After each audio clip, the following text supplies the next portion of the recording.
Hello friends, डेनिंग classes में आपका स्वागत है। दोस्तों, राजस्थान हाईकोर्ट एलडीसी का जो एग्ज़ाम डेट का नोटिफिकेशन आया उसमें लिखा हुआ था कि इस बार नॉर्मलाइजेशन किया जाएगा। तो स्टूडेंट्स के कमेंट आ रहे हैं, सर ये नॉर्मलाइजेशन क्या है, किस तरह से नॉर्मलाइजेशन होगा, क्या नॉर्मलाइजेशन से 19 मार्च को जिनका पेपर है उन स्टूडेंट्स को फ़ायदा होगा, क्या 12 मार्च वालों को नुकसान हो जाएगा क्या, इस बारे में बात करते हुए चलेंगे। साथ ही हम बात करेंगे कि आपके नॉर्मलाइजेशन में सेफ स्कोर क्या रहेगा, आप कितने नंबर लेकर आ जाओ कि वो सेफ रहे, आपका श्योर सिलेक्शन हो जाए। नॉर्मलाइजेशन के बारे में डिटेल से हम बात करते हुए चलेंगे। देखो, सबसे पहले मैं आपको बता दूं, जो नॉर्मलाइजेशन होगा उसमें ऐसा कुछ नहीं है कि 12 मार्च वालों को तो नुकसान हो जाएगा और 19 मार्च वालों को फ़ायदा हो जाएगा। जब नॉर्मलाइजेशन की बात हो जाती है तो ऐसा नहीं होगा। इसको आप ऐसे समझना, मान लो आपके 12 मार्च का पेपर होता है। जब 12 मार्च का पेपर हो गया, एक पेपर लेवल से आया और स्टूडेंट समझ जाते हैं कि हाँ इस लेवल से पेपर आ रहे हैं। 19 मार्च में लगभग 6 से 7 दिन स्टूडेंट को मिल गए। जैसे कि करंट अफेयर में ये पूछा गया, स्टूडेंट ने अच्छे से उसको और तैयार कर लिया। जीके, हिंदी, इंग्लिश ये लेवल से पूछा जा रहा है, जहाँ से ज़्यादा क्वेश्चंस बने वो स्टूडेंट ने अच्छे से कर लिया और अगले पेपर 19 मार्च भी वही लेवल का आ गया और स्टूडेंट्स के ज़्यादा नंबर वहाँ पर आ गए। अब जैसे मान लो कि फर्स्ट पेपर जो हुआ, आपके 12 मार्च का पेपर हुआ, मान लो 100 स्टूडेंट एग्जाम देते हैं और लगभग उनका स्कोर रहता है 80। आप एक बार मान सकते हैं कि 100 स्टूडेंट एग्जाम देते हैं, 100 नंबर का पेपर, 80 नंबर एवरेज स्कोर उनका जाता है। आपके जो 19 मार्च का एग्जाम है, मान लो उसमें भी हम मानते हैं 100 स्टूडेंट पेपर देते हैं, 100 नंबर का पेपर, वहाँ पे वो 90 नंबर लेकर आ जाते हैं। एवरेज जिनका रेशियो रहता है 90 तक रहता है। अब ये 12 मार्च और 19 मार्च का जो पेपर है, स्टूडेंट एवरेज स्टूडेंट कितने बैठे, 12 मार्च में कितने बैठे, 19 मार्च में कितने बैठे, एवरेज स्कोर कितना रहता है, उस हिसाब से इन दोनों को इंक्लूड करके उस हिसाब से उसके बाद में नॉर्मलाइजेशन हो जाता है। इसको ये नॉर्मलाइजेशन बोल देते हैं। मतलब नॉर्मलाइजेशन में ये भी हो सकता है किसी स्टूडेंट के नंबर बढ़ जाएं, घट जाएं, सब कुछ हो सकता है। अब हाई कोर्ट के नॉर्मलाइजेशन में मैं आपको बता दूं, ज़्यादा फर्क नहीं आने वाला है। मुश्किल से हम बात करें 5-10 नंबर का ही फर्क आएगा, क्योंकि हम बात करें आपका जो सिलेबस है, एग्ज़ाम है, उस हिसाब से हम देखा जाए थोड़ा बहुत भी अगर चेंजेस किया जाता है तो एग्ज़ाम लेवल वही रहने वाला है, ज़्यादा चेंजेस आना नहीं है। 2-4 नंबर का चेंजेस आए उसको भी नॉर्मलाइजेशन से सही कर दिया जाएगा। तो आप ध्यान दें, अगर आप 12 मार्च को एग्ज़ाम देते हैं कोई नुकसान नहीं है, जो स्टूडेंट पढ़ेगा, जो अच्छे से स्टडी करेगा वो सिलेक्शन ले जाएगा। 19 मार्च को जिनका एग्ज़ाम है वो ये ना सोचें कि हमारा तो श्योर सिलेक्शन ही हो जाएगा। 12 मार्च को पेपर हो या 19 मार्च को पेपर हो, अगर आप अच्छे से स्टडी करते हैं, अच्छे से पढ़ते हैं, तभी आपका सिलेक्शन होगा। अगर आप सोच रहे हैं कि मेरा तो 19 मार्च को, क्या पता 19 मार्च को आएगा, जैसे हो सकता है कि नेम वाइज हो जाए कि जैसे ए से एम एन तक का पहले हो जाए, उसके बाद का बाद में हो जाए, कैसे भी हाई कोर्ट अपने अकॉर्डिंग कैसे भी एग्जाम ले आपका। तो इसका मतलब ये नहीं है कि 12 मार्च का सिलेक्शन नहीं होगा, 19 का होगा। सिलेक्शन उसी का होगा जो अच्छे से स्टडी करेगा, जो अच्छे से पढ़ेगा वो सिलेक्शन लेके जाएगा। 12 मार्च 19 मार्च पहले बाद का कोई चक्कर नहीं है, ये ध्यान रखना। अब ये नॉर्मलाइजेशन है, इसमें सेफ स्कोर क्या रहता है, कितने नंबर आपको लाने ही चाहिए कि नॉर्मलाइजेशन हो भी, 2-5 नंबर कम भी हो तो आपके फर्क ना पड़े। मैं कई बार बता चुका हूँ, 250 प्लस चले गए कोई दिक्कत नहीं है, कोई नॉर्मलाइजेशन हो जाए, कुछ भी हो जाए, आपके कोई समस्या नहीं आनी है। जब आप 250 प्लस चले जाते हो आपके कोई फर्क नहीं पड़ना, कोई समस्या नहीं आती। 250 प्लस का नंबर हो गया, आप 260-65 तक चले जाओ, कोई आपके दिक्कत नहीं आनी है, कोई समस्या नहीं आनी है। नॉर्मलाइजेशन होगा भी, आपकी दिक्कत उसमें नहीं आएगी।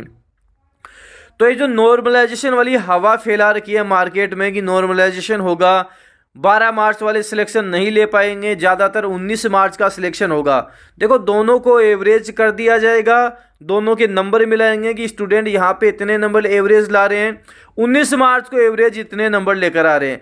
उस हिसाब से एक आपका रेशो निकाल कर उसी हिसाब से आपकी कट ऑफ जारी की जाएगी। तो ये ध्यान रखेंगे, इसी तरह आपका नॉर्मलाइजेशन होगा। और ये जब दोनों पेपर हो जाएंगे उसके बाद में उसका नॉर्मलाइजेशन किया जाता है। पहले आपके पेपर होंगे, उसके बाद में जैसे आपके एवरेज रेशियो स्टूडेंट के कितने नंबर बने उस हिसाब से नॉर्मलाइजेशन किया जाएगा, ये आपको ध्यान रखना है। और ये सब होने के बाद में आपकी कट ऑफ जारी की जाएगी और उसके आपके एग्जाम हो जाता है, उसके 2-2.5 महीने आपके उसके बाद में टाइपिंग हो जाती है। अच्छा, टाइपिंग के बारे में वैसे तो मैंने पिछले वीडियो में सब कुछ बता दिया था, एक बैक स्पेस का मैं बताना भूल गया, वो बता दूं, बैक स्पेस काम नहीं आता है। बैक स्पेस बिल्कुल भी काम नहीं आता है। स्टूडेंट का कमेंट था कि बैक स्पेस काम आता है क्या, तो ध्यान दे, बैक स्पेस काम नहीं आता। दूसरी बात, स्टूडेंट पूछ रहे थे कि सर हमारा जब टाइपिंग होता है तभी डॉक्यूमेंट वेरिफिकेशन भी हो जाता है क्या?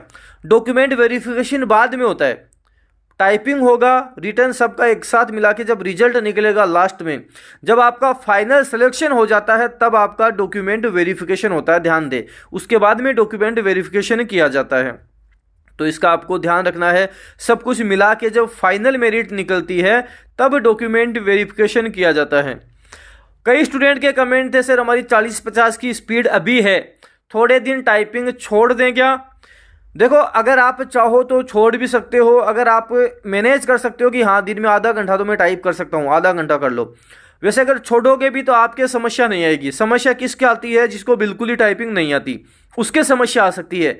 बाकी आपके इतनी कोई खास समस्या नहीं आने वाली, पेपर के बाद में हाथों हाथ लग जाओगे, कवर हो जाएगा, दिक्कत नहीं आएगी। तो देखो, नॉर्मलाइजेशन का कुछ लेना देना नहीं है, आप अच्छे से पढ़ो, अच्छे से स्टडी करो, अच्छे से तैयारी करो, कोई नॉर्मलाइजेशन से कोई फर्क नहीं पड़ेगा। देखो, जो स्टूडेंट पढ़ेगा, जो अच्छे से तैयारी करेगा, सिलेक्शन उसका होगा, और जो नॉर्मलाइजेशन के लफड़े में पड़ेगा, नॉर्मलाइजेशन कुछ नहीं है, बस आप तो पढ़ाई पे ध्यान दो, जितना समय बचा है उसमें अच्छे से स्टडी करो। आपके अगर पढ़ते हो, अच्छे से मेहनत करते हो, 250+ स्कोर लेकर आते हो, आपको सोचना ही नहीं है नॉर्मलाइजेशन होगा क्या नहीं होगा, वो गणित आपको देखनी नहीं है, आपका श्योर सिलेक्शन उसमें हो जाएगा। बाकी जो हाई कोर्ट एलडीसी की सीरियसली स्टडी कर रहे हैं, सीरियसली तैयारी कर रहे हैं, कुछ इन्फॉर्मेशन भी दे देता हूं साथ साथ। मॉडल पेपर के बारे में स्टूडेंट काफ़ी बोलते हैं, सर मार्केट में काफ़ी मॉडल पेपर आ रहे हैं, कोई भी ढंग का नहीं आ रहा, करंट अफेयर किसी में 2020 का दे रखा है, 21 का दे रखा है। देखो, 1 फरवरी से model paper, top 15 model paper, Daniel classes के मॉडल पेपर मार्केट में अवेलेबल हो जाएंगे।